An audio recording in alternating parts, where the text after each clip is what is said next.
Evening Kritika.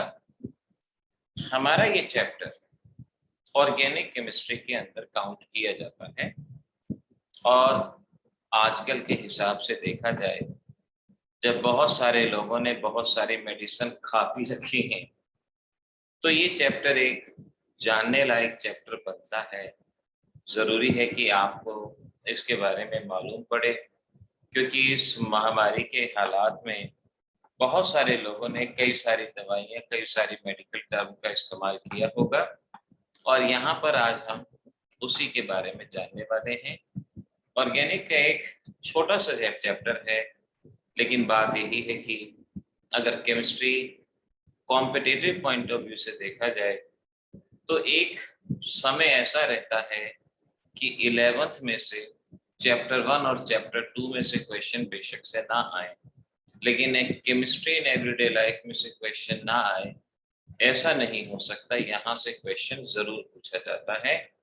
तो इसीलिए मैं ये कहूँगा, एक गौर से पढ़ें, स्क्रीनशॉट लें बेशक से, क्योंकि नोट्स में ये 3rd पैकेज में है और 3rd पैकेज अभी आपको नहीं मिला है, अंडर प्रिंटिंग है और 2-3 दिन में मिल भी जाएगा। तो बेशक से अभी आज मैं जो डेफिनेशन बताता हूँ उसका स्क्रीनशॉट लेना या उसको नोट करना।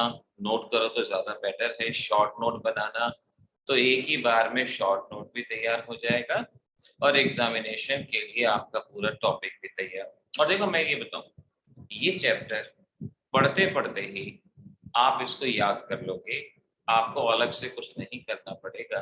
बस जो मैं बताता हूँ उन बातों पे गौर करना, उन बातों को अच्छे से ध्यान से समझने की कोशिश करना। चलो यहाँ पर चैप्टर का नाम बताया, केमिस्ट्री इन एवरीडे लाइफ, यानी केमिस्ट्री का हमारी डे टू डे लाइफ में कहाँ कहाँ इस्तेमाल होता है, कहाँ ज़्यादा यूज होता है। जैसे हमारी डे टू डे लाइफ में मेडिसिन्स आती हैं, फूड आता है, कलर्स आते हैं, डाई आता है।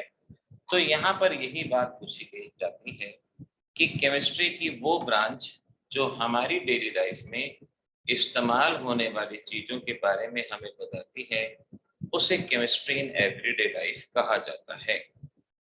आज से 10 साल पहले इस चैप्टर में डाइज, कलर्स आया करते थे। हमारी रंग बिरंगी दुनिया के लिए अलग अलग तरह के कलर्स के बारे में यहाँ पर बताया करते थे, लेकिन डाइज अब आपके सिलेबस में से हट चुकी हैं। मेनली हमें यहाँ मेडिसिन्स के बारे में जानना है और फूड में किस तरह के केमिकल्स के इस्तेमाल होते हैं, मेनली हमें इस बारे में यहाँ पर जानना है। सो ब्रांच ऑफ केमिस्ट्री जो हमारी डे टू डे लाइफ के लिए जरूरी है, उसे केमिस्ट्री इन एवरीडे लाइफ कहा जाता है। ठीक है, डेफिनेशन हुई। अब चलो आगे बढ़ो। अब आपसे पूछते हैं, भाई ये बताओ कीमोथेरेपी का मीनिंग क्या है, कीमोथेरेपी आखिर किसे कहा जाता है। कीमोथेरेपी, देखो कीमोथेरेपी एक्चुअल में ये शब्द जनरली कैंसर पेशेंट्स के ट्रीटमेंट के लिए इस्तेमाल होता है, जहां पर केमिकल की हेल्प से कुछ सेल्स को खत्म किया जाता है, कुछ सेल्स को हटाया जाता है जनरली। लेकिन एक्चुअल शब्द क्या होगा, थेरेपी माने इलाज, कीमो माने केमिकल, यानी केमिकल्स की मदद से बीमारियों का इलाज करना, इसे कीमोथेरेपी कहा जाता है। Branch of science deals with the treatment of disease using suitable chemicals is known as chemotherapy। क्या मुझे बता सकते हो, कीमोथेरेपी में आयुर्वेदा आता है, एलोपैथी आती है, होम्योपैथी आती है, इन तीनों में से कौन सी आती है। कीमोथेरेपी अगर मैं कहता हूँ, एक जनरल मीनिंग के बारे में अगर मैं बात करता हूँ, तो आयुर्वेदा आएगा, एलोपैथी आएगा या होम्योपैथी आएगा। ये आपसे पूछें, कौशल पूरा जवाब सही नहीं है। देखो ध्यान रखना, यहाँ ये कहा है कि केमिकल की हेल्प से इलाज करना, और केमिकल तो सब कुछ है, पानी भी केमिकल है, जो भी लिक्विड है वो भी केमिकल है। आयुर्वेदा में भी केमिकल्स का इस्तेमाल होता है, हर्बल केमिकल कह लो बट स्टिल केमिकल, तो आयुर्वेदा भी कीमोथेरेपी है। एलोपैथी में तो हार्डकोर केमिकल्स का इस्तेमाल होता है, तो वो भी कीमोथेरेपी है। और होम्योपैथी के अंदर भी केमिकल का इस्तेमाल होता है, तो होम्योपैथी भी कीमोथेरेपी ही कहलाई जाती है। तो चाहे हमारी आयुर्वेदिक हो, चाहे एलोपैथी हो, चाहे होम्योपैथी हो, सभी में केमिकल्स की मदद से इलाज किया जाता है। अब देखो, शायद आपने एक्यूप्रेशर का नाम सुना होगा। एक्यूप्रेशर में क्या करते हैं, कहीं प्रेशर पॉइंट्स को दबाते हैं और इलाज करने की कोशिश करते हैं। अब एक्यूप्रेशर के अंदर अब आप समझ लो कि वहां केमिकल्स का इस्तेमाल नहीं होता, वहां प्रेशर पॉइंट्स की मदद से इलाज किया जाता है, तो वो कीमोथेरेपी नहीं है। तो जहां पर भी कुछ केमिकल्स का इस्तेमाल किया जाता है उसे हम कीमोथेरेपी के नाम से पहचानते हैं। याद रखना, कीमोथेरेपी कहा जाता है। आधी स्क्रीन काम कर रही है बेटा, मैं स्क्रीन पे कुछ लिख नहीं रहा, वो अलग बात है, बट आई थिंक स्क्रीन काम कर रही है। अभी देखो, क्या मेडिसिन की डेफिनेशन आई है? मेडिसिन, ध्यान से देखो, बाकी बच्चे बताना, आई है ना? ठीक है। अब देखो, यहाँ पर दो शब्द का इस्तेमाल होता है, एक मेडिसिन और एक ड्रग। कई बार क्या होता है, मेडिकल स्टोर वाले, अपने मेडिकल स्टोर पे एक जमाना आया था, ड्रगिस्ट लिखना शुरू कर दिया था। मेडिकल स्टोर तो लिखते ही हैं, लेकिन ड्रगिस्ट भी लिखते थे। आखिर मेडिसिन और ड्रग के अंदर क्या फर्क होता है? तो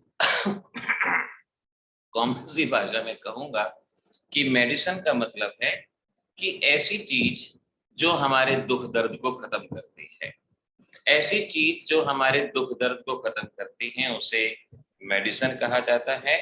डेफिनेशन देखो जरा, chemical substance which are used for curing disease and reduce suffering from pain, उसे हम मेडिसिन के नाम से जानते हैं। जो हमारे दर्द को खत्म करती हैं, हमारी बीमारी को खत्म करती हैं, तो उन्हें हम मेडिसिन के नाम से पहचानते हैं। नहीं, मनस्वी ये डेफिनेशन नहीं है।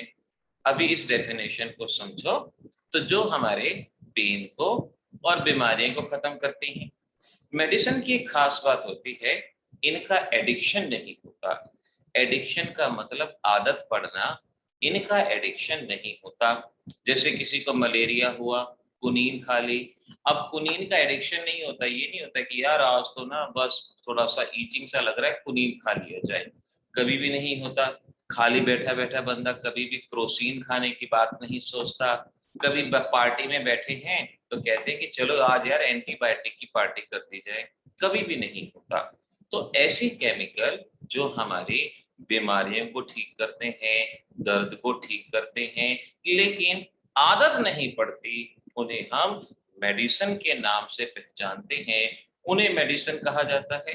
लेकिन ध्यान रखना, मेडिसिन पार्टी के तौर पे नहीं होनी चाहिए। ध्यान रखो, बीमारी है, दवाई है, दवाई है, बीमारी है। अगर ज्यादा दवाइयां लोगे बीमारी पकड़ेगी, अगर बीमारी में दवाई नहीं लोगे तो बीमारी पकड़ेगी आपको। तो दवाइयां हैं तो बीमारी है, बीमारी है तो दवाइयां हैं, इस बात को ध्यान रखना। तो मैं अभी आपसे कह रहा था, एक और शब्द का इस्तेमाल होता है, ड्रग। आखिर ड्रग शब्द का मीनिंग क्या होता है? अब ड्रग शब्द का मीनिंग जानते तो सभी हैं, लेकिन प्रॉपर वे में शायद कई बार थोड़ा सा नहीं जानते। तो जरा प्रॉपर वे में इसका मीनिंग समझ लो क्या होता है। ड्रग का मतलब ये भी बीमारियों को दूर करते हैं, बीमारियों को दूर करते हैं, लेकिन इनकी आदत पड़ जाती है, ये हैबिट फॉर्मिंग होते हैं, एडिक्शन होता है। ड्रग्स ऐसी चीज जिनकी आदत पड़ती है, एडिक्शन होता है, हैबिट फॉर्मिंग। जैसे मैं एग्जांपल बताऊं आपको, एक छोटी सी दवाई होती है जिसे एल्प्रेक्स कहा जाता है। कई बार लोग सोने के लिए, जिस दिन को नींद नहीं आती, टेंशन रहती है, वो एल्प्रेक्स या एल्प्राजोलम इस मेडिसिन का इस्तेमाल करते हैं। लेकिन जब इसको ज्यादा लंबे समय तक खाते हैं तो इसकी आदत पड़ जाती है। अगर इस दवाई को नहीं खाओगे तो हाथ पैरों में बेचैनी होनी शुरू हो जाएगी और फिर जरूरत पड़ेगी, इसको खाना पड़ेगा। बहुत सारी नींद की टेबलेट ऐसी होती हैं जिनकी आदत पड़ जाती है, और आदत पड़ जाने की वजह से, हाँ रचित ठीक कह रहे बेटा, आदत पड़ जाने की वजह से हमें उनको बार बार खाना ही पड़ता है, बार बार जरूरत पड़ती है। एक पेन किलर का एग्जाम्पल, आप में से कई बार क्या होता है ना, जब बच्चों को छोटा मोटा पेन किलर होता है तो वो कई बार कुछ दवाइयाँ का इस्तेमाल करते हैं। एक 1990-91 के आसपास एक वक्त आया था, बच्चों को हेडेक होता था। हेडेक होता था क्योंकि उन दिनों टीवी का इस्तेमाल ज़्यादा बढ़ा था, तो हेडेक होता था तो बच्चे क्या करते थे, डिस्प्रिन ले लिया करते थे। और जब मैं डीएवी स्कूल की बात बता रहा हूँ, यहाँ पर कई बच्चे अपने पानी की बॉटल में डिस्प्रिन डाल के लाया करते थे। जबकि वो जो प्रॉब्लम हुआ करती थी वो इस तरह से हुआ करती थी कि भाई वो हमारी आईज मसल्स के वीक होने की वजह से, आईज मसल्स के वीक होने की वजह से प्रॉब्लम हुआ करती थी। लेकिन एक उनको आदत पड़ जाती थी कि अगर दवाई नहीं खाएंगे तो पेन होगा। तो मेडिसिन हैबिट फॉर्मिंग नहीं होती, लेकिन ड्रग्स हमारे पास हैबिट फॉर्मिंग होती है। ड्रग्स समाज के लिए खतरनाक भी होती हैं। आप जानते हो ना, ड्रग्स समाज के लिए खतरनाक भी होती हैं, क्योंकि ड्रग्स सिर्फ दवाइयों के लिए ही इस्तेमाल नहीं होते। ये आप अच्छे से जानते हो, आपने बहुत अच्छे से इन चीजों को पढ़ा है।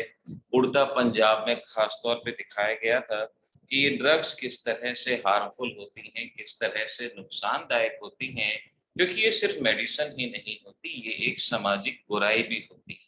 हाँ, अंशु सरोवा अच्छे से सब कुछ जानता है, सब ड्रग्स के बारे में। नाम तो इसने बच्चे ने अच्छे से बता दिए। This is good Anshu. Now अब बात करते हैं क्लासिफिकेशन। आगे मैं और भी नॉलेज बढ़ाऊंगा आपकी। Classification of medicine. Yes Anshul. Anshul, cocaine, इसका नाम क्या होता है, केमिकल नेम क्या होता है? ये एमसीक्यूज का क्वेश्चन है, आगे पढ़ेंगे इसको। तो अगर आप नोट्स बना रहे हो तो हेडिंग डाल देना क्लासिफिकेशन। और सबसे पहली मेडिसिन आती हैं जिनको एंटीपायरेटिक कहा जाता है। एंटीपायरेटिक, कोई बच्चा बताएगा एंटीपायरेटिक क्या होती है? अगर किसी बच्चे ने पढ़ा हो एंटीपायरेटिक, किसी बच्चे को याद हो, शॉर्ट में बता दो, लिख के बता दो। एंटी, एंटी माने अगेंस्ट। पायर शब्द टेम्परेचर के लिए इस्तेमाल होता है, टेम्परेचर के लिए इस्तेमाल होता है। हाँ हार्दिक, सही कह रहे हो, बिल्कुल सही है। अच्छा, आप सीख लो, जान लो। एंटीपायरेटिक का मतलब ऐसी मेडिसिन्स जो बुखार के दौरान, ध्यान रखना, पर्टिकुलरली बुखार के दौरान बॉडी टेम्परेचर को डाउन करती हैं, उन्हें एंटीपायरेटिक कहा जाता है। कई बार बच्चे क्या करते हैं, कई बार बच्चे क्या करते हैं कि इस डेफिनेशन को ऐसे याद करते हैं कि ऐसे केमिकल जो बॉडी टेम्परेचर को डाउन करते हैं। अगर आप इस तरह से याद करेंगे कि ऐसे केमिकल जो बॉडी टेम्परेचर को डाउन करते हैं उन्हें एंटीपायरेटिक, तो गड़बड़ हो जाएगी। क्योंकि जब ज्यादा गर्मी होती है तो बच्चों के दिमाग में आएगा और सर ने बताया था कि ये एंटीपायरेटिक हैं, बॉडी टेम्परेचर डाउन करते हैं, चलो मार्केट से 2 एंटीपायरेटिक ले आओ, अपना बॉडी टेम्परेचर डाउन हो जाएगा, गर्मी नहीं लगेगी।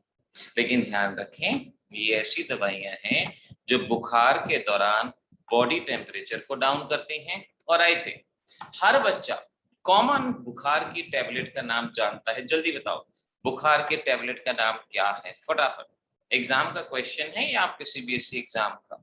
पैरासीटामोल, प्रांजल का जवाब आ गया, पैरासीटामोल सही है। अंशुल का जवाब ठीक है, गीतिका का सही है, पैरासीटामोल।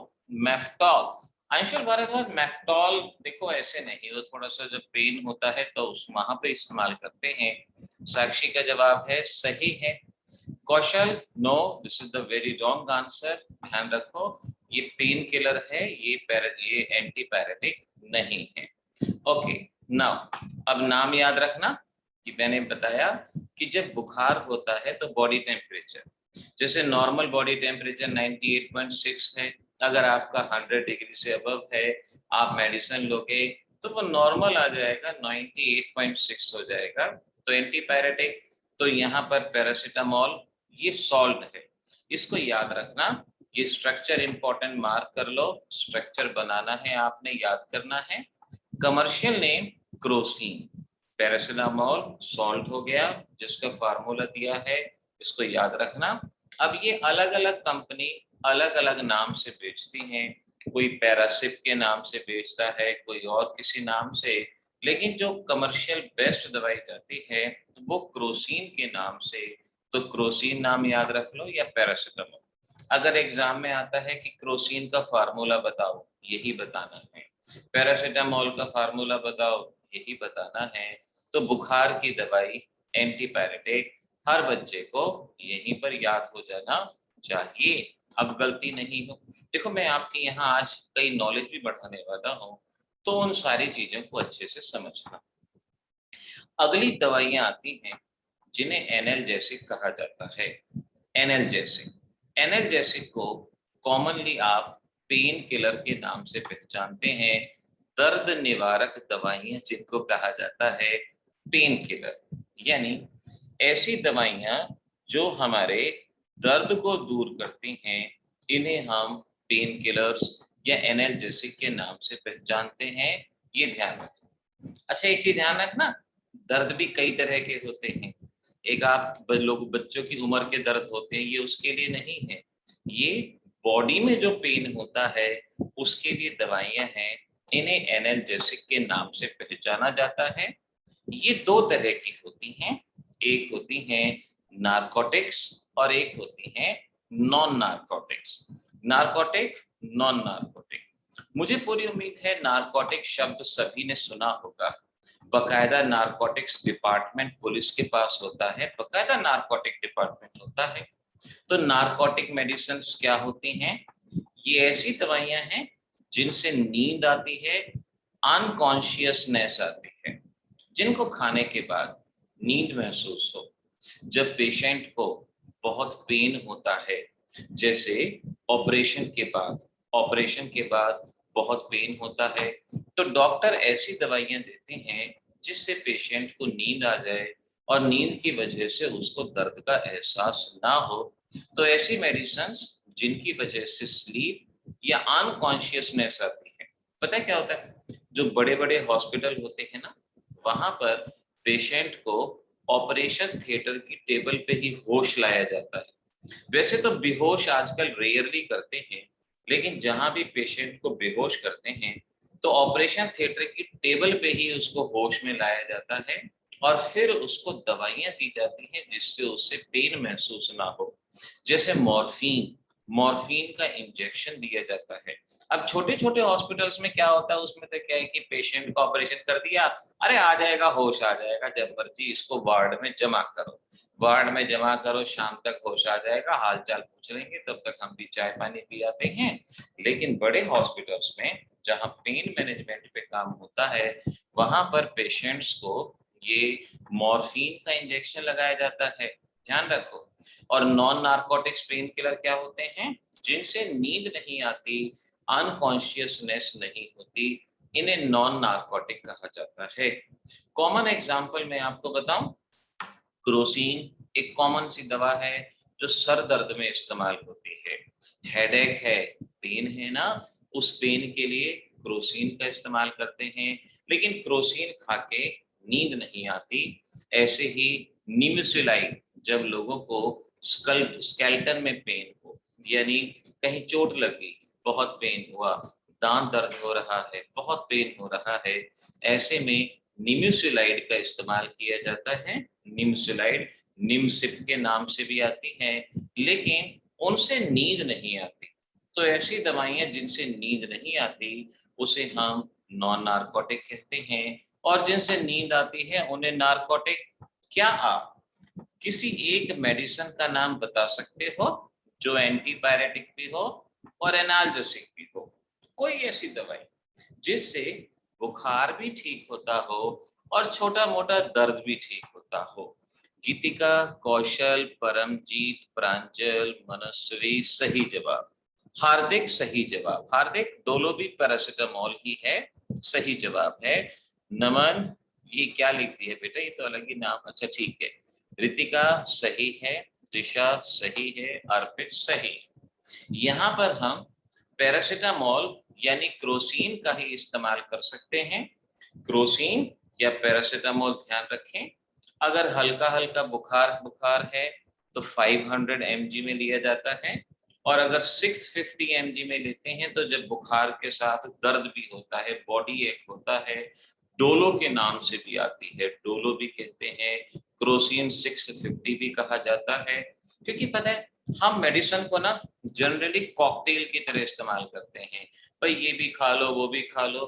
अब कोविड के टाइम में बहुत सारे लोगों को बहुत दवाइयां खानी पड़ी, क्योंकि क्या करें, दवाइयां नहीं खाएंगे तो कोविड खा जाएगा, वो भी एक तरह की प्रॉब्लम थी, वो भी एक समस्या थी। तो इसीलिए जरा इस बात को समझना, अभी जो मैं बता रहा हूँ कि नारकोटिक जिनसे स्लीप आती है, अनकॉन्शियसनेस आती है, नॉन नारकोटिक से स्लीप नहीं आती। और name a medicine which is uses antibiotic and analgesic, जो जो बात बता रहा हूँ ना वो अच्छे से याद कर लेना। एग्जाम्स में सिर्फ यही क्लास की वीडियो रिकॉर्डिंग अच्छे से समझ ली, या इसमें बताएगी पीपीटीज को अच्छे से नोट कर लिया, इतना ही आपके लिए बहुत है। अब नारकोटिक्स में कौन कौन सी मेडिसिन का जनरली इस्तेमाल किया जाता है, कॉमनली कौन सा इस्तेमाल करते हैं? सबसे ज्यादा मॉर्फिन का इस्तेमाल करते हैं। जब कभी भी इंटेंस पेन हो, जनरली जैसे किसी को बहुत चोट लगी, एकदम से बिल्डिंग से गिरा, कहीं लगा, बहुत चोट है, बहुत पेन है, तो एम्बुलेंस वाले भी अपने पास मॉर्फिन का इंजेक्शन रखते हैं कि मॉर्फिन का इंजेक्शन उसको दे दिया जाए जिससे कि उसका पेन थोड़ा सा कम हो। एक जमाना था फौजियों को भी मॉर्फिन का इंजेक्शन दिया जाता था कि अगर कहीं गोली लगी है तो गोली वाले घाव पे ही वो मॉर्फिन का इंजेक्शन लगा लेते थे। कभी फिल्मों में देखना, वो एक इंजेक्शन लगाते हैं जो कि मॉर्फिन का इंजेक्शन होता है। तो ये एक ऐसा नारकोटिक दवाई में काम आता है जिसकी वजह से यहाँ अनकॉन्शियसनेस आती है। एक और एग्जांपल बताऊं, अब वो ऑफिशियली तो नारकोटिक में नहीं है, एक मेडिसिन आती है ट्रामाडोल। ट्रामाडोल ट्रामाडोल एक पेन किलर है, लेकिन जब शुरुआत में इसका इस्तेमाल करते हैं तो ये स्लीप और अनकॉन्शियसनेस स्लीप वर्क करती है, अनकॉन्शियसनेस तो नहीं, नींद आती है। और उसका कारण यही होता है कि भाई ये एक इस तरह का इफेक्ट क्रिएट करती है, ओपियोड टाइप दवाई इसको बोला जाता है, लेकिन ये हैबिट फॉर्मिंग होते हैं, इनकी आदत पड़ती है। और ये जो मॉर्फिन है ना, इसमें एक नाम लिख लेना, मॉर्फिन डाइएसिटेट। मॉर्फिन डाइएसिटेट, और मॉर्फिन डाइएसिटेट को हेरोइन के नाम से पहचाना जाता है। हेरोइन हम जानते हैं एक ऐसी सामाजिक बुराई है, सामाजिक ड्रग है जो नहीं इस्तेमाल होनी चाहिए। अब क्या करें, आजकल का जमाना ऐसा है, रोज की खबरें देखते हैं, रोज की खबरें सुनते हैं कि भाई इस तरह से वहां ट्रक पकड़ी गई, इस तरह से हालात रहे। ये हालात देख सकते हो, आजकल ऐसे हालात बहुत दिखते हैं, बहुत दिखते हैं। कॉलेज लेवल पे तो ड्रग माफिया ऐसा घुस चुका है, ऐसा एंटर कर चुका है, जिसमें अगर स्टूडेंट ने खुद को संभाल लिया तब तो बहुत अच्छा, वरना ये जो सीन है ना सामने, जो ये बैठा है इंसान अपना होश होश खो बैठ के, इस तरह के हालात वहां पे दिखाई पड़ते हैं। तो ड्रग्स एक ऐसी चीज है जो सिर्फ और सिर्फ अगर डॉक्टर्स कहते हैं उन्हीं के सामने, उन्हीं के कहने पे इस्तेमाल की जानी चाहिए, वरना कभी भी इसका इस्तेमाल ना हो। ये एक बहुत बड़ी सामाजिक बुराई है।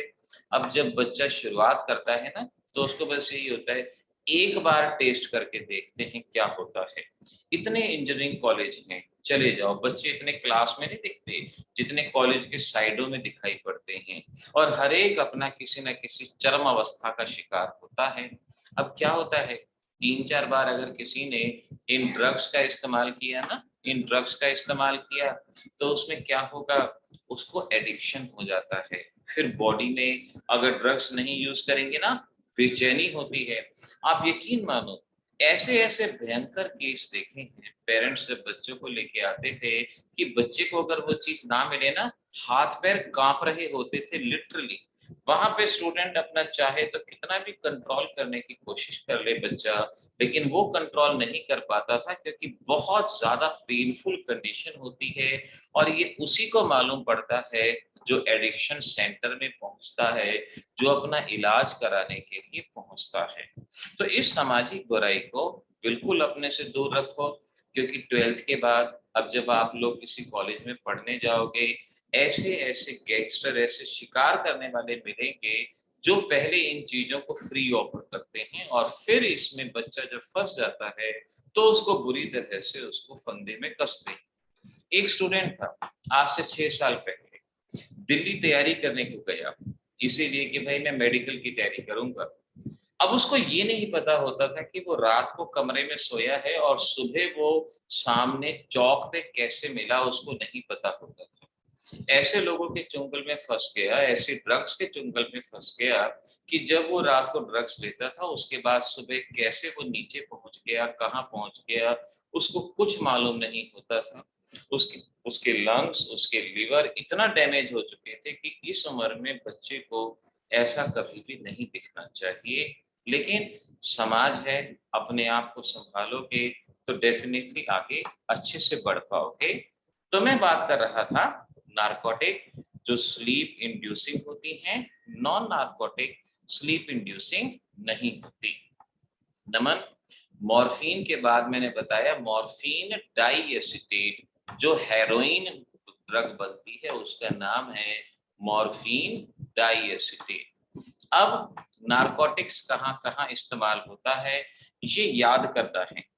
पोस्ट ऑपरेटिव पेन यानी ऑपरेशन के बाद जो पेन होता है उनमें जनरली नारकोटिक्स मेडिसिन देते हैं।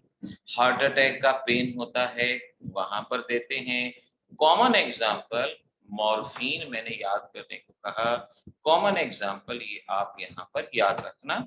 नॉन नारकोटिक्स जनरली जो स्केलेटन में पेन यानी चोट लग गई, हड्डी का दर्द हो गया, हड्डी फ्रैक्चर हो गई, उसके लिए हम नॉन नारकोटिक्स का इस्तेमाल करते हैं। एस्प्रिन और पैरासीटामोल तो कॉमन है, जनरली निमेसुलाइड, ट्रामाडोल, इटोडी इन मेडिसिन का इस्तेमाल पेन किलर के तौर पे किया जाता है।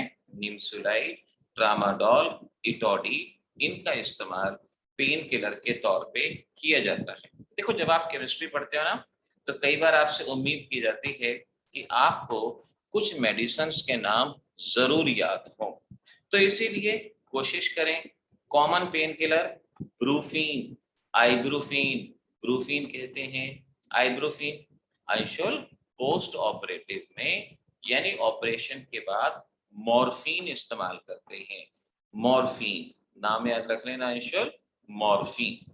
अब कॉमन क्या होता है, आइब्रूफीन का इस्तेमाल करते हैं, एस्पिरिन का इस्तेमाल करते हैं, ये कॉमन पेन किलर है। जनरली पता है हमारे देश में क्या है, हमारे देश में इतना इलाज डॉक्टर नहीं करते जितना मेडिकल स्टोर वाले करते हैं। हम लोग भी एक आदत पड़ जाती है कि भाई डॉक्टर के पास कौन जाए, इतनी दूर लाइन में लगे, अपना मेडिकल स्टोर पे जाओ और वहां से दवाई ले आओ। और मेडिकल स्टोर पे भी एक बहुत बढ़िया बात होती है, भाई कौन से डॉक्टर के पास जा रहे थे, जी हम डॉक्टर ए के पास जा रहे थे, डॉक्टर एक्स के पास, ठीक है। अगर आप डॉक्टर ए के पास जा रहे थे तो आपका प्रिस्क्रिप्शन ये होगा, ये दवाइयां होंगी, इसी को ले लो, ठीक है। अगर डॉक्टर एक्स के पास जा रहे थे तो ये दवाइयां होंगी, इनको ले लो, ये ठीक है। तो इस तरह से क्या होता है कि लोग जनरली डॉक्टर के पास ना जाके मेडिकल स्टोर से ही मेडिसिन ले आते हैं। अब अगर आपको कहीं दर्द होगा ना, 99% ब्रूफीन का इस्तेमाल करेंगे या एस्पिरिन का इस्तेमाल करेंगे। अब ये केमिकल ऐसे हैं जो हमारे ब्लड को पतला करते हैं, ब्लड को थिन करते हैं, और अगर कभी ब्लीडिंग होती है तो वो ब्लीडिंग स्टॉप नहीं होती। तभी कहते हैं डॉक्टर को कंसल्ट किए बिना दवाइयां नहीं खानी चाहिए, क्योंकि इन दवाइयों के साइड इफेक्ट हैं। दवाई है तो बीमारी है, बीमारी है तो दवाई है। तो अब जैसे मैंने कहा आइब्रूफिन और एस्पिरिन, एग्जाम्स में क्वेश्चन आ सकता है, excess use of ibuprofen is not good, why? हो सके तो लिख लेना, एक्सेस यूज ऑफ आइब्रोफिन और aspirin is not good, why? Answer लिखना, ब्लड थिनर, ये ब्लड थिनर होते हैं, इसीलिए इनका एक्सेस इस्तेमाल नहीं किया जाता, एक्सेस यूज नहीं किया जाता। अच्छा एक और मजे की बात बताऊं, एस्पिरिन का ये ड्रॉबैक है कि ये ब्लड को पतला करता है, लेकिन इन 2 सालों में आपने पढ़ा है ना, most negative word is most positive, यानी जब किसी की रिपोर्ट नेगेटिव आ जाती है ना वो उसके लिए बहुत पॉजिटिव। इसी तरह से ये एस्पिरिन है, वैसे तो देखा जाए इसका ड्रॉबैक है, ये हमारे ब्लड को पतला करता है, लेकिन इसका एक फायदा भी है। और फायदा कहाँ है, इसका फायदा है जिनको हार्ट अटैक आता है, ऐसे पेशेंट जो कभी हार्ट अटैक महसूस करते हैं, जब दिल का दर्द होता है ना, असली वाले दिल का दर्द बहुत तेज होता है, बहुत जबरदस्त होता है। दूसरा भी चलो थोड़ा बहुत होता है, लेकिन जो असली वाला दिल का दर्द है वो बहुत जबरदस्त होता है। अगर पेशेंट को सही समय पे दवाई नहीं दी गई तो उसका बचना मुश्किल होता है। ऐसे में क्या कहते हैं कि अगर किसी को हार्ट अटैक आया है ना, जब तक एम्बुलेंस नहीं आती, डॉक्टर्स नहीं आते, उन्हें 2 एस्पिरिन दे दो। 2 एस्पिरिन दे दोगे, उनका ब्लड पतला हो जाएगा और हार्ट में ब्लॉक नहीं होगा, हार्ट में नहीं रुकेगा, आर्टरीज में नहीं रुकेगा और उससे उस इंसान की जान को बचाया जा सकता है। तो सामने दिया हुआ क्वेश्चन लिख लो और उसका जवाब देख लो।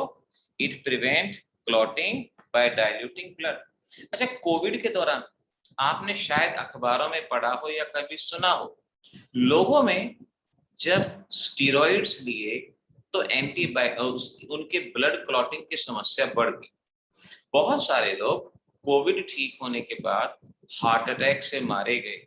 बहुत सारे लोगों के साथ ये प्रॉब्लम आई कि जब उन्होंने स्टीरॉइड्स का इस्तेमाल किया तो ब्लड क्लॉटिंग। तो अब क्या किया जाता है, जब स्टीरॉइड्स दिए जाते हैं ना, और जब देख लेते हैं कि पेशेंट की उम्र ज्यादा है, तो उसके साथ साथ ब्लड थिनर भी दिया जाता है कि भाई ताकि आपका ब्लड पतला हो जाए, कहीं वहां पर क्लॉटिंग ना हो, तो इसीलिए ब्लड थिनर दिया जाता है। तो एस्पिरिन का अगर आपसे यूज पूछते हैं तो आप हार्ट अटैक के दौरान ये ब्लड क्लॉटिंग को प्रिवेंट करता है। अगर एस्पिरिन की लिमिटेशन पूछते हैं, ड्रॉबैक पूछते हैं, तो भी आप बताएंगे कि एक ब्लड थिनर है जो वुंड्स के हील होने में प्रॉब्लम क्रिएट कर सकता है, ये उसकी ड्रॉबैक है। ये चीज याद रखनी पड़ेगी आपको ध्यान से। अच्छा, एक क्वेश्चन और ये देखो, ये क्वेश्चन नहीं है, क्वेश्चन ये है, why aspirin should not be used empty stomach. ये शब्द बचपन से आपने शायद कई बार सुना होगा कि भाई दवाइयों को खाली पेट नहीं खाना चाहिए। एस्पिरिन हो और दवाइयां हो, कुछ दवाइयां हैं जो खाली पेट खाई जाती हैं एसिडिटी की, लेकिन बाकी दवाइयों को कहते हैं खाली पेट नहीं खाना चाहिए। अब इसका मतलब ये थोड़ी है कि कुछ अच्छा करने से पहले कुछ मुंह मीठा हो जाए, नहीं, ये मतलब नहीं है इसका कि एम्प्टी स्टमक, खाली पेट दवाई नहीं खानी चाहिए।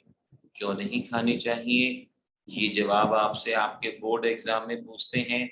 तो इसका जवाब एक तो ये लिखना कि ये जो केमिकल्स होते हैं, खाली पेट खाएंगे, स्टमक की वॉल से रिएक्ट करेंगे और वहां अल्सर क्रिएट होगा, घाव बन जाएंगे जिन्हें अल्सर कहा जाता है, और ये हमारे लिवर के लिए भी टॉक्सिक होता है। आप जो भी मेडिसिन खाते हैं ना, वो सीधा लिवर पे इफेक्ट करती है, पेन किलर लिवर पे इफेक्ट करते हैं। तो इसीलिए कहते हैं मेडिसिन सिर्फ डॉक्टर से कंसल्ट करके, जितने दिन डॉक्टर आपको दवाई देते हैं उतने दिन ही खाएं, उससे ज्यादा हरगिज ना खाएं। और अपने आप तो बिल्कुल भी ना खाएं, एक आध बार इमरजेंसी में खाना पड़े तो अलग बात है, लेकिन कभी भी ये रेगुलराइज ना हो जाए कि भाई मैं मेडिसिन अपने हिसाब से खा लो, कभी भी ऐसा ना करें। ये डेफिनेटली लिवर को प्रॉब्लमेटिक होती है। राइट क्वेश्चन, ये जवाब लिख लो। कैंसर पेशेंट्स के लिए किस मेडिसिन का इस्तेमाल करते हैं? कई तरह की मेडिसिन है, कई तरह के नाम हैं। कैटामाइन उनमें से एक मेडिसिन का इस्तेमाल किया जाता है, कैटामाइन, ये नाम याद रख सकते हो। इसके अलावा अगर कोई नाम वैसे भी याद है तो उसमें कोई बुराई नहीं है, वो भी नाम याद रखा जा सकता है, उसमें कोई समस्या नहीं है। अच्छा मुझे बताओ, अगर दांत में दर्द हो तो कौन सी दवाई? कौशल, सिस्प्लेटिन क्या है ना, कॉम्प्लेक्स में जवाब आता है इसका, ये भी ठीक है, ये भी बता सकते हो। दांत दर्द में मेनली कौन सी पेन किलर खाई जाती है? कॉमन सी बात है, घरों में ये तो एक कॉमन सी प्रॉब्लम है जो अक्सर ऑब्जर्व होती है। दांत दर्द हो रहा है, कौन सी पेन किलर खाएं? चोट लग गई, कौन सी पेन किलर खाएं? निमुसिलाइड। निमुसिलाइड का जनरली यहाँ इस्तेमाल करते हैं। क्रोसिन खाने से नहीं फर्क पड़ता, निमुसिलाइड खाने से फर्क पड़ता है। हेडेक हो रहा है, सिर दर्द हो रहा है, कौन सी मेडिसिन खाएं? क्रोसिन। वहां क्रोसिन से फर्क पड़ता है, वहां निमुसिलाइड तक पहुंचने की जरूरत नहीं होती। अच्छा ये देखो, द नेक्स्ट वन, अभी तक देखो क्या क्या हो चुका। एंटीपायरेटिक सभी को याद हो जाएगा, बुखार कम करने की दवाई और नाम भी याद हो जाएगा। फिर एनाल्जेसिक सभी को याद हो जाएगा, पेन किलर। मेरे पास एक बच्चा आया था, मैंने उसकी ईमेल आईडी मांगी, painkiller@yahoo.com। आज से 4-5 साल पहले की बात है, पता नहीं क्या था वो क्या नहीं था, painkiller@yahoo.com। तो होते हैं कई तरह के। अच्छा, एंटी मलेरिया, क्या मुझे most common anti malarial medicine का नाम बता सकते हो? मोस्ट कॉमन जो सबसे ज्यादा इस्तेमाल होती है, एंटी मलेरियल। एंटी मलेरियल का मतलब है एंटी टू मलेरिया, यानी ऐसी दवाई जो मलेरिया के दौरान बुखार को डाउन करती है। कई बच्चे ना बड़े करामाती होते हैं, वो क्या कहते हैं, जो मलेरिया के मच्छर को मारती है। अरे गुड नाइट थोड़ी है कि गुड नाइट लिया आपने और वो ब्लैक हिट आया उसको मार, नहीं, ये वो नहीं। जो मलेरिया के दौरान बुखार को डाउन करने के काम आती हैं, उन्हें एंटी मलेरियल कहा जाता है। सबसे पहले पेड़ होता था सिंकोना, उसकी ट्री से एक दवाई बनाई गई जिसे कुनीन कहा गया। कुनीन, पुराने जमाने में कुनीन आती थी इतनी मोटी टैबलेट और बहुत कड़वी, बकायदा मुहावरा बन गया था, अरे तुम्हारी बातें तो कुनीन से भी ज्यादा कड़वी हैं, ये मुहावरा बन चुका था। लेकिन आजकल शुगर कोटेड कुनीन आती हैं, वो इतनी कड़वी नहीं होती और छोटी छोटी टैबलेट होती हैं। तो कुनीन यहाँ पर याद रखना, एक कॉमन दवाई जो हम एंटी मलेरियल के तौर पे इस्तेमाल करते हैं, ध्यान रखो। ओके, मतलब ठीक है बेटा। एक याद है पिछली बार डोनाल्ड ट्रंप ने जब कोविड हुआ था तो एक दवाई बताई थी, हाइड्रोक्सी क्लोरोक्विन, इस तरह से। तो हमारे भारत में ना कई लोगों ने उसको कुनीन ही मान लिया था, जबकि वो हाइड्रोक्सी क्लोरोक्विन जो थी वो कोविड के दौरान वहां पर दवाई इस्तेमाल हुई थी, कुनीन अलग थी और वो दवाई थोड़ा सा अलग थी, ये ध्यान रखो। चलो नेक्स्ट चीज आती है, एंटीसेप्टिक।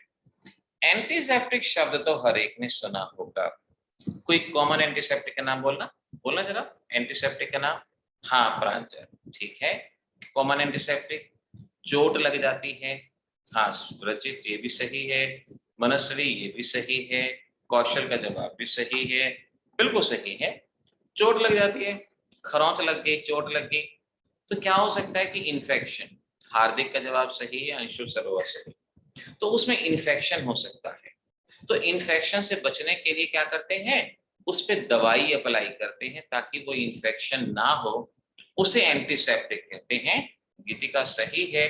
तो डेफिनेशन देखो सामने, chemical substance which prevent growth of micro organism, यानी जो इन्फेक्शन कॉज करने वाले माइक्रो ऑर्गेनिज्म हैं उनकी ग्रोथ को रोकते हैं और उन्हें मार भी सकते हैं, इन्हें एंटीसेप्टिक कहते हैं। Common antiseptic Dettol, Savlon. Common antiseptic के तौर पे बीटाडीन का भी इस्तेमाल किया जाता है, कॉमन एंटीसेप्टिक के तौर पे इस्तेमाल होता है। तो जो माइक्रो ऑर्गेनिज्म की ग्रोथ को रोकते हैं और उसको मारने में मदद करते हैं।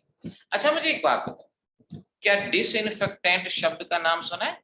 डिसइंफेक्टेंट, डिसइंफेक्टेंट क्या होता है? जैसे पोछा लगाते हैं ना घरों में, फिनाइल का इस्तेमाल करते हैं, लाइजॉल का इस्तेमाल करते हैं। अब लाइजॉल और फिनाइल क्या करते हैं? लाइजॉल और फिनाइल क्या करते हैं, ये माइक्रो ऑर्गेनिज्म को मारने का काम करते हैं। माइक्रो ऑर्गेनिज्म, हाँ रचित सैनिटाइजर भी कह सकते हो। तो डिसइंफेक्टेंट क्या करते हैं, ये पोछा लगाने के लिए, यानी जमीन पे जो माइक्रो ऑर्गेनिज्म है उनको मारने का काम करते हैं, तो जो मक्खियां वगैरह आ जाती हैं उनको हटाने का काम करते हैं। तो गौर से जरा दोनों डेफिनेशन को कंपेयर करो, क्या दोनों डेफिनेशन सेम नहीं है? Antiseptic, chemical substance which prevent growth of microorganism and may even kill them. और डिसइंफेक्टेंट में देखो, ग्रोथ ऑफ माइक्रो ऑर्गेनिज्म को रोकना, मे इवन किल देम। तो भाई जब डेफिनेशन सेम है तो अलग अलग क्यों इस्तेमाल कर रहे हैं, अलग अलग क्यों यूज कर रहे हैं? तो एक कॉमन सा एग्जांपल मैंने पहले भी लिया था, आप जानते हो लाइजॉल माइक्रो ऑर्गेनिज्म को मारने के काम आता है। पोछे की बाल्टी में मिला दिया और पोछा लगा दिया, माइक्रो ऑर्गेनिज्म खत्म, तो लगता है हाँ भाई हम सेफ है। लेकिन कभी ऐसा हुआ है आपको चोट लगी, रोते रोते पहुंचे, मम्मी मम्मी चोट लगी, मम्मी ने कहा कि जब पोछे की बाल्टी में लाइजॉल पड़ा है उठा के अपने घाव पे लगा दे, कभी कहा? नहीं कहा।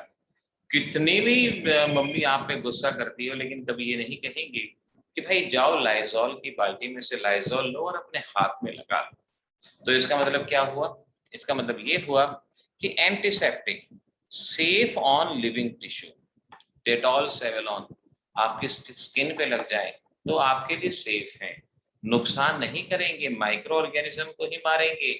लेकिन disinfectant not safe for living tissue, ये लिविंग टिश्यूज के लिए सेफ नहीं है, तभी लाइजॉल को हम डेटॉल से नहीं रिप्लेस कर सकते, ये वहां पर सेफ नहीं है। इस बात को हमें ध्यान रखने की जरूरत होगी, ये बात हमें अच्छे से ध्यान रहेगी। अच्छा अब देखो, एक सब्सटेंस अगर लो कंसंट्रेशन में है तो वो एंटीसेप्टिक हो सकता है, अगर हाई कंसंट्रेशन में है तो वो डिसइंफेक्टेंट हो सकता है। ऐसा हो सकता है, बताऊंगा एग्जांपल, अभी ध्यान रखना। Same substance can act, not always, किसी किसी केस में same substance in low concentration antiseptic, in high concentration disinfectant. अभी ये शब्द याद रखना।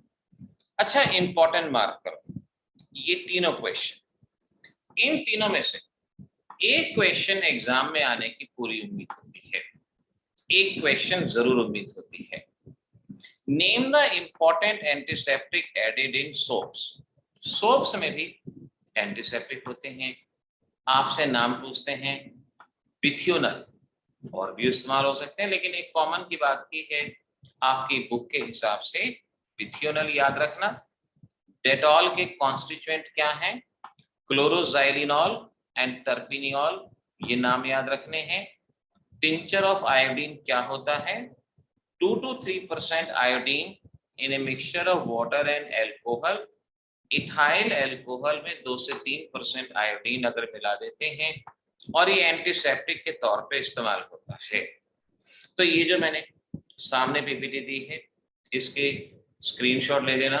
ये क्वेश्चन आपके एग्जाम में इन तीनों में से एक क्वेश्चन आने की पूरी उम्मीद होती है, तो इस क्वेश्चन को यहाँ से लर्न कर सकते हो, याद कर सकते हो। तो हो गया, एंटीसेप्टिक हो गया। डिसइंफेक्टेंट, डिसइंफेक्टेंट बता दिया, आपके लिविंग टिश्यू के लिए सेफ नहीं है, are not safe for the living tissue. अब जो मैं बात बता रहा था आपको, ये क्वेश्चन आ गया, इंपॉर्टेंट मार्क कर लो, ये बोर्ड का क्वेश्चन है। क्या सेम सब्सटेंस एंटीसेप्टिक और डिसइंफेक्टेंट दोनों की तरह एक्ट कर सकता है? तो मैंने क्या कहा था? मैंने कहा था हाँ हो सकता है। अरे गीतिका अभी तो कहा था, कहाँ सो रही है बच्चे? हो सकता है, हर एक नहीं, कोई कोई। In low concentration act as antiseptic and in high concentration act as disinfectant.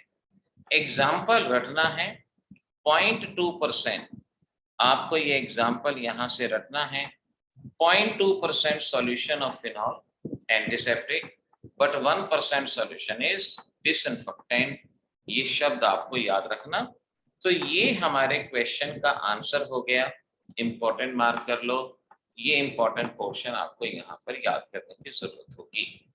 तो इस तरह से एंटीबायोटिक बुखार, analgesic pain killer, anti malarial malaria के दौरान बुखार हटाने वाला, एंटीसेप्टिक जो इन्फेक्शन ना होने दे यानी जो माइक्रो ऑर्गेनिज्म को मारता है, डिसइंफेक्टेंट ये भी माइक्रो ऑर्गेनिज्म को मारता है लेकिन ह्यूमन बॉडी के लिए सेफ नहीं।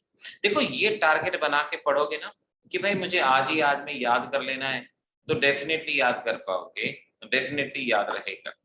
अच्छा ये देखो जीआई, आज के जमाने में ना एक किसी स्टडी में कहा गया था कि हमारे समाज में 75% लोगों को साइकोलॉजिकल प्रॉब्लम होती हैं, उन्हें साइकोलॉजिस्ट के पास जाना चाहिए। लेकिन हमारे समाज में क्या होता है ना, किसी को कहो ना भाई तू साइकोलॉजिस्ट को दिखा ले, तो बंदा पता पलट क्या कहेगा, तू पागल, तेरे घर वाले पागल, तेरे पड़ोसी पागल। वो साइकोलॉजिस्ट को पागलों का डॉक्टर मानते हैं। जबकि ऐसा नहीं है। साइकोलॉजिस्ट जो आपकी हेल्प करते हैं, इंडिया से बाहर तो साइकोलॉजिस्ट बहुत हाईली पेड होते हैं। वो हम इंडिया वाले ही हैं जो अपना ऐसा ही जबरदस्त इलाज कर लेते हैं। हम लोग क्या है ना, वही डॉक्टर के पास जाएंगे, जी डॉक्टर साहब पेट में गुड़ गुड़ गुड़ गुड़ गुड़ हो रही है। अब वो गुड़ गुड़ गुड़ क्या हो रही है, डॉक्टर साहब माथे में भड़क उठ रही है। अब हम तो खैर अलग अलग मेडिकल टर्मिनोलॉजी का इस्तेमाल करते हैं जिसे डॉक्टर भी नहीं समझ सकते कई बार, लेकिन अब क्या करें, जो चीज है तो है। तो यहाँ समझो, ट्रैंक्विलाइजर और हिप्नोटिक्स दोनों की दोनों डेफिनेशन पूछते हैं। ट्रैंक्विलाइजर किसे कहते हैं, हिप्नोटिक्स किसे कहते हैं? तो हम कहते हैं दे रिड्यूस एंजाइटी, जो हमारी टेंशन को रिड्यूस करते हैं। कई बार देखा है ना, देखो मैंने कहा हमारे समाज में एंजाइटी बहुत है, किसी को टेंशन्स बहुत हैं, ऑफिस का काम है, अरे बहुत सारा फाइलों का ढेर लग गया। आप में से काफी बच्चों को जब एग्जाम आते हैं ना, और ये इतना सारा सिलेबस है, कैसे करेंगे? सर इंपॉर्टेंट इंपॉर्टेंट बता दो, सर पेपर ही आउट कर दो ना, काय को इंपॉर्टेंट बता रहे, पेपर ही आउट कर दो ना, तो गुजारा चल जाएगा। टेंशन होती है, दिमाग घूम जाता है, स्ट्रेस होती है। आप में से काफी बच्चों के साथ स्टेज फोबिया, स्टेज पे नहीं जाना, स्टेज पे जाने की समस्या है, स्टेज की प्रॉब्लम होती है। प्रैक्टिकल्स आते हैं ना, कई बच्चों की सांसें चल रही होती हैं, क्या सांस तो सभी की चल रही होती हैं, उनकी सांसें तेज चल रही होती हैं। एंजाइटी हो जाती है, टेंशन हो जाती है। जैसे जैसे उम्र बढ़ती है, नींद नहीं आती, क्योंकि दिमाग में कई तरह के ख्यालात चल रहे होते हैं, और उन ख्यालातों में टेंशन आ जाती है, नींद नहीं आती। तो ऐसे में जो दवाइयाँ दी जाती हैं उन्हें हम ट्रैंक्विलाइजर कहते हैं, हिप्नोटिक कहते हैं। कभी अगर आपका किसी से झगड़ा हो जाए ना, झगड़ा अच्छे वाला, नींद नहीं आएगी, बैठे बैठे भी सोचते रहोगे, अगर वो मिलेगा ना कोई सामने, उस मोड़ पे पकड़ूंगा और वहां पिटाई करूंगा, या अगर आपके मिलेगा ना तो ये डायलॉग मारूंगा, वो डायलॉग मारूंगा। इस तरह की बातें दिमाग में चलती रहती है, नींद नहीं आती। तो ऐसी दवाइयां जो दिमाग को शांत करती हैं, एंजाइटी को खत्म करती हैं, उन्हें ट्रैंक्विलाइजर कहते हैं। अच्छा कभी सोचा है आपने, कभी ऐसी कंडीशन आई है, कभी ऐसे बच्चे देखे हैं जो सामने बैठा हुआ है ऐसे उदास से, यार आज भाई का मूड नहीं, आज भाई का मूड खराब। आपकी एज में ना, और 1-2 साल लगा लो, घर में कई बार आप उदास बैठे होगे, और 7 महीने में 30 दिन होते हैं ना, तो 15 दिन तो पेरेंट्स ये पूछते पाएंगे, मेरे राजा बेटा को क्या हुआ, मेरे राजा बेटा क्यों परेशान है, क्यों उदास है, अकेला है, परेशान है, उदास है, मन नहीं लग रहा। एंजाइटी, फालतू की एंजाइटी। और कभी कभी एक एंजाइटी देखिए क्या होती है, एक एंजाइटी कि भाई आप सो रहे हो, ऊपर पंखा चलता है, नीचे बेबी सोता है, तो सोते सोते ना आपको क्या लगेगा, अरे थोड़ा साइड में सो जाऊं, ये पंखा गिर ना जाए, ये पंखा मेरे ऊपर ना गिर जाए। कई बार होता होगा आप में से, शायद ही कोई बच्चा बिल्कुल एग्जैक्ट पंखे के नीचे सोता होगा, आइदर लेफ्ट और राइट।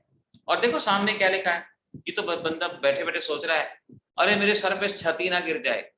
फालतू के डर, फोबिया, फोबिया भी एंजाइटी क्रिएट करते हैं।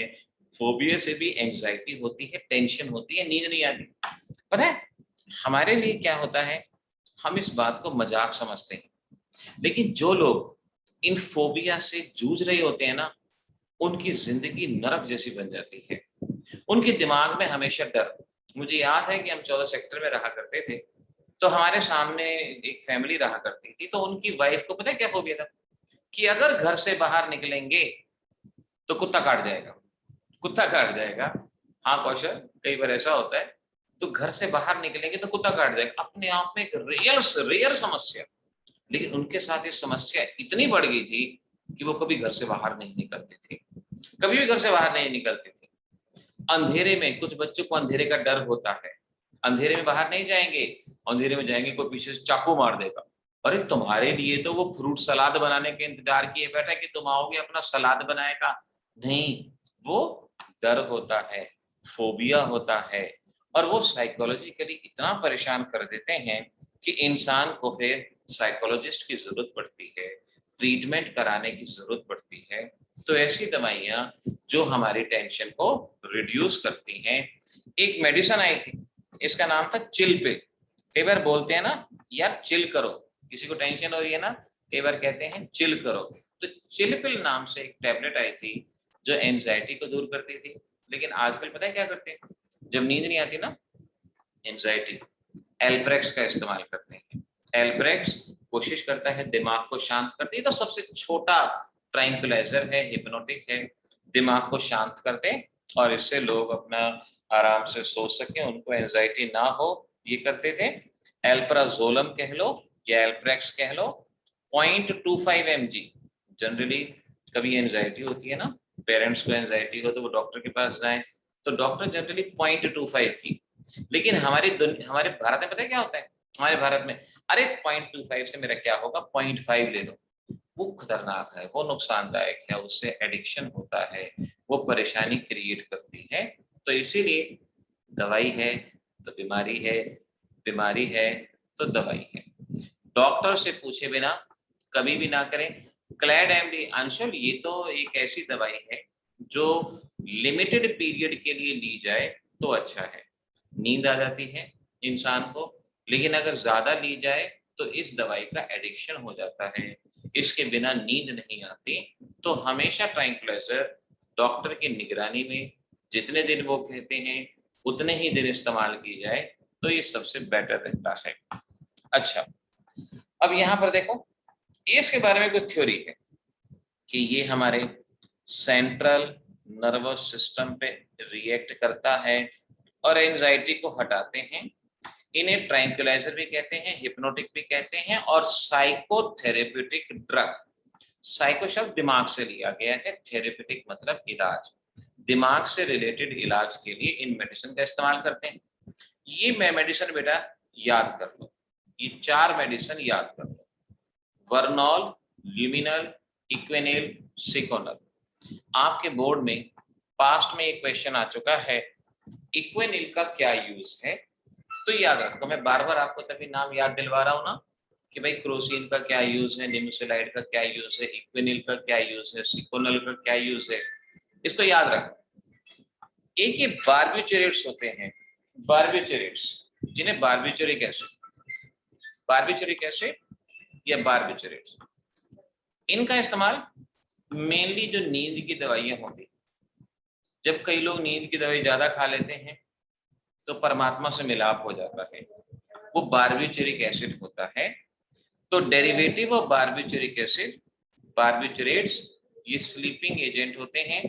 सिकोनल और इक्वेनिल, ये 2 नाम याद रखना, एग्जाम में मल्टीपल चॉइस में, कॉम्पिटिटिव नीट और जेई में खास तौर पे, इनमें से कौन सी मेडिसिन बार्बिचुरेट्स हैं, तो सिकोनल, इक्वेनिल, ये नाम आपको यहां से याद रखने की जरूरत है। अच्छा, ये क्वेश्चन लिखो, इंपॉर्टेंट मार्क करके लिखो, low level of noradrenaline या adrenaline is cause of depression. देखो आपने कई बार नोट किया, लोग कहते हैं ना दम बहुत है, कई लोग बहुत डेयरिंग होते हैं, गाड़ी चला रहे हैं स्पीड 140 की स्पीड पे, कोई प्रॉब्लम नहीं है। कई बच्चों को बाइक पे देखा होगा, और एक क्या स्टंट होते हैं, जबरदस्त मोड़ भी ऐसे काटेंगे, बस बहुत बढ़िया, उन्हें डर नहीं लगता। लेकिन कई बच्चे ऐसे होते हैं साइकिल पे भी पैदल पैदल चलते हैं, पैदल पैदल चलते हैं, उन्हें रफ्तार से डर लगता है। ये सब कुछ एड्रेनलिन की वजह से। अगर आपकी बॉडी में एड्रेनलिन फ्लो करता है तो जोश उठता है, आप कुछ भी कर सकते हो। कभी सोचा है छत की दीवार पे चलना, कुछ लोग होते हैं जो छत की दीवार पे बड़ी आसानी से चढ़ते हैं, लेकिन कुछ लोग होते हैं जो छत की दीवार से देख भी नहीं पाते, डर लगता है। तो बॉडी में अगर एड्रेनलिन होता है, जोश बना रहता है, डेयरिंगनेस बनी रहती है। लेकिन एड्रेनलिन नहीं होता तो डर बना रहता है, डर से डिप्रेशन होता है, डी से डर, डी से डिप्रेशन, डी से ही डेयरिंग। तो एड्रेनलिन का अमाउंट अगर ज्यादा है तो वो डेयरिंग होता है, कम है तो डिप्रेशन। तो पूछा गया कि किस तरह की मेडिसिन का इस्तेमाल करेंगे, तो जो अभी बताया मैंने, हिप्नोटिक कह लो, ट्रैंक्विलाइजर कह लो, एंटी डिप्रेसेंट ड्रग कह लो, और ये नाम इन दोनों में से या तो दोनों ही नाम याद रखें या कम से कम एक नाम तो जरूर यहाँ से याद रखने की कोशिश करें, ये आपके लिए जरूरी होगा, ये कम से कम याद रखना। तो यहाँ पर अभी हमारी ड्रग होगी एंटी डिप्रेसेंट, ट्रैंक्विलाइजर या हिप्नोटिक। तो अभी तक जो जो बातें पढ़ चुके उम्मीद है याद हो जानी चाहिए। नाउ आज की लास्ट चीज पढ़ते हैं, एंटीबायोटिक सबसे ज्यादा इस्तेमाल होते हैं कोविड ट्रीटमेंट में। एंटीबायोटिक का सबसे बड़ा रोल रहा है। डॉक्सी करके एक एंटीबायोटिक हुआ करता था जो सबसे ज्यादा कोविड के दौरान इस्तेमाल किया गया एंटीबायोटिक। साक्षी यही शीट कह रहे हो ना, स्क्रीनशॉट ले लो इसका, या नाम नोट कर रहे हो उसका नाम नोट कर लो। तो पहले एंटीबायोटिक जानो किसे कहते हैं। देखो हमारी बॉडी में इन्फेक्शन बैक्टीरिया की वजह से होता है, और बैक्टीरिया दो तरह का होता है, ग्राम पॉजिटिव ग्राम नेगेटिव, दो तरह का बैक्टीरिया होता है। तो ऐसी दवाइयां जो इन बैक्टीरिया को किल करती हैं, या बैक्टीरिया को माइक्रो ऑर्गेनिज्म कह सकते हो, जो इन माइक्रो ऑर्गेनिज्म को मारती हैं और बॉडी में इंफेक्शन नहीं होने देती, उन्हें एंटीबायोटिक कहते हैं। तो देख सकते हैं डेफिनेशन है, chemical substance produced by one type of microorganism and used to kill other. Antibiotic एक तरह के जीवाणुओं से बनता है और दूसरी तरह की चीजों को मारने के लिए इस्तेमाल किया जाता है। एक जमाना था, आजकल तो मुझे पता नहीं, घोड़े के ब्लड में एंटीबायोटिक्स को बनाया जाता था। आजकल पता नहीं क्या करते हैं क्या नहीं। फर्स्ट एंटीबायोटिक शायद आपको याद हो, किसी बच्चे को याद है पहला एंटीबायोटिक कौन सा बनाया गया था? पेनिसिलिन। पेनिसिलिन जब मेडिकल इंडस्ट्री में पेनिसिलिन को बनाया गया तो एक बहुत बड़ा रिवॉल्यूशन था। पेनिसिलिन को फौज में, लड़ाई में, युद्ध में गोलियों से इतने सैनिक शहीद नहीं होते थे जितने इन्फेक्शन की वजह से होते थे। तो जब पेनिसिलिन आया तो बहुत सारे लोगों की जान को बचाया जा सका, क्योंकि इन्फेक्शन नहीं होता था तो इलाज आराम से हो सकता था, समय से हो सकता था। तो antibiotic produced by one type of microorganism and used to kill other microorganism. Definition. अब ये देखो, ये कॉमन आपके पास है एमॉक्सिसिलिन, एमॉक्सिसिलिन है, ऑगमेंटिन है, कॉमन एंटीबायोटिक है जिसका इस्तेमाल होता है। एमॉक्सिसिलिन वगैरह ये कॉमन है जिनका हम इस्तेमाल करते हैं, ये ध्यान रखना। अच्छा एक चीज और, अभी मैंने यहाँ ये बताया है ना कि बैक्टीरिया दो तरह के होते हैं, ग्राम पॉजिटिव ग्राम नेगेटिव, दो तरह के। अब कोई एंटीबायोटिक कितने तरह के बैक्टीरिया को मार सकता है उसे स्पेक्ट्रम ऑफ एंटीबायोटिक कहा जाता है। इन डेफिनेशंस को याद करना है, इंपॉर्टेंट पेज है। स्पेक्ट्रम ऑफ एंटीबायोटिक का मतलब complete range of micro organism. कोई एंटीबायोटिक कितनों को मार सकता है। कई बार कोई एंटीबायोटिक ऐसा होता है जो सिर्फ एक ही बैक्टीरिया को मारता है, एक ही बैक्टीरिया को, उसे लिमिटेड स्पेक्ट्रम एंटीबायोटिक कहते हैं। लिमिटेड स्पेक्ट्रम जो सिर्फ एक ही तरह के बैक्टीरिया को मारता है। अब कुछ एंटीबायोटिक ऐसे होते हैं जो या तो ग्राम पॉजिटिव को मारेंगे या ग्राम नेगेटिव को, यानी एक कैटेगरी को, ग्राम पॉजिटिव या ग्राम नेगेटिव। इसे नैरो स्पेक्ट्रम कहा जाता है। किल आइदर ग्राम पॉजिटिव और ग्राम नेगेटिव। इसका एग्जाम्पल रटना है, पेनिसिलिन। प्रैक्टिकल्स में भी पूछते हैं, इंटरव्यूज में भी पूछते हैं। पेनिसिलिन या पेनिसिलिन जी, पेनजी भी कहा जाता है, ये एक तरह के बैक्टीरिया को मारता है। और कुछ एंटीबायोटिक ऐसे होते हैं जो ग्राम पॉजिटिव ग्राम नेगेटिव कोई आ जाओ उनको मारते हैं। इन्हें ब्रॉड स्पेक्ट्रम एंटीबायोटिक कहते हैं। Broad spectrum antibiotic, Augmentin, ampicillin, amoxicillin, ये कुछ ऐसे एग्जाम्पल हैं जो ब्रॉड स्पेक्ट्रम एंटीबायोटिक में, नाम याद रखना, एम्पिसिलिन, एमॉक्सिसिलिन। तो अगर आपने स्क्रीन का इसका स्क्रीनशॉट ले लिया तो बहुत अच्छा, और नाम इसके साइड में, क्योंकि नाम इसको छुपा रहे हैं, एम्पिसिलिन, एमॉक्सिसिलिन, ये नाम यहाँ से याद रखने की जरूरत है, इसको याद रखना। चलो आज इतना ही करेंगे, कल हम अपने इस चैप्टर को खत्म कर देंगे। और होपफुली हो भी सकता है कि नए चैप्टर की शुरुआत भी कर दें। ये चैप्टर छोटे छोटे चैप्टर हैं, तो हम यही चाह रहे हैं कि पहले इनको फटाफट, क्योंकि स्कोरिंग है, एग्जाम में क्वेश्चन जरूर आता है, तो जितना मैं बता रहा हूँ उतना अच्छे से करते जाना। उसके अलावा बेशक से एक शब्द भी मत करना। इसकी वर्कशीट मैं आपके व्हाट्सएप पे भेज दूंगा, लेकिन उससे पहले हम अपने सारे क्वेश्चन सॉल्व कर चुके होंगे और वो हमारे लिए रहेगा। एंटीबायोटिक में पेनिसिलिन ही याद रखो, देखो सामने है, और नीचे बाकी एग्जाम्पल हैं।